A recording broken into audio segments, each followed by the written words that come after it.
Hello, എൻ്റെ കയ്യിലുള്ള 2 ഫിലഡെൻഡർ ചെടികളാണിത്. അപ്പോൾ ഇത് ഞാൻ നട്ടുപിടിപ്പിച്ചിട്ട് 2-3 വർഷത്തോളമായി. അപ്പോൾ ചെറിയ പോട്ടിലാണുള്ളത്. വേരൊക്കെ തിങ്ങി നിറഞ്ഞ് കാണാൻ ഭംഗിയില്ലാണ്ടായിട്ടുണ്ട്. അപ്പോൾ നമുക്ക് ഈ ചെടീനെ കുറച്ചുകൂടി വലിയ പോട്ടിലേക്ക് മാറ്റാം.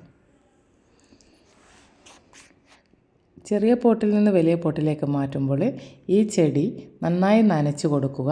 അതിനുശേഷം ചെടിച്ചട്ടി നന്നായി ടാപ്പ് ചെയ്ത്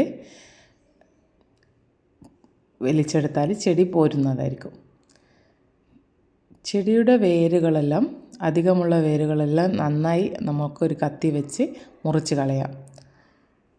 വേര് മുറിച്ച് കളയുമ്പോൾ സങ്കടമൊന്നും വേണ്ട. വേര് മുറിച്ചാലും ഈ ചെടി എങ്ങനെ കുഴിച്ചിട്ടാലും നല്ല ഉഷാറായിട്ട് തന്നെ വരും. അപ്പോൾ ആരും പേടിക്കണ്ട. നല്ല വേരൊക്കെ മുറിച്ച് നമ്മൾ പുതിയ പൊട്ടി മിക്സിലേക്ക് വെച്ചാൽ ചെടി ഉഷാറായി വളരും. അപ്പോൾ ഇതിലും ഭംഗിയുണ്ടാവും കാണാൻ.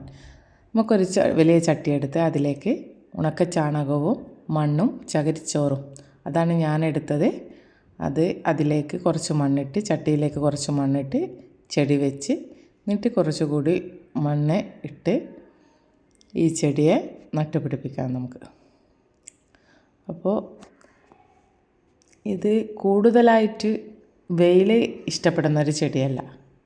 ഇതിന് ചെറിയ രീതിയിലുള്ള സൂര്യപ്രകാശവും ഒരു ഇൻഡോർ പ്ലാന്റായി വെക്കാൻ പറ്റുന്നൊരു ചെടിയാണിത്.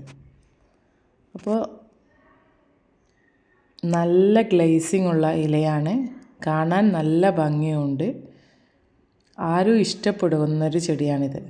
ഇതിനധികം കെയറിങ്ങും ഒന്നും വേണ്ട. നമ്മൾ കുറച്ച് കഴിയുമ്പോൾ ഇതേപോലെ ആയാൽ വേരൊക്കെ പുറത്ത് വന്ന് ഭംഗിയില്ലാണ്ടാകുമ്പോൾ നമ്മൾ കുറച്ചുകൂടി വലിപ്പമുള്ള പോട്ടിലേക്ക് മാറ്റി കൊടുക്കുക.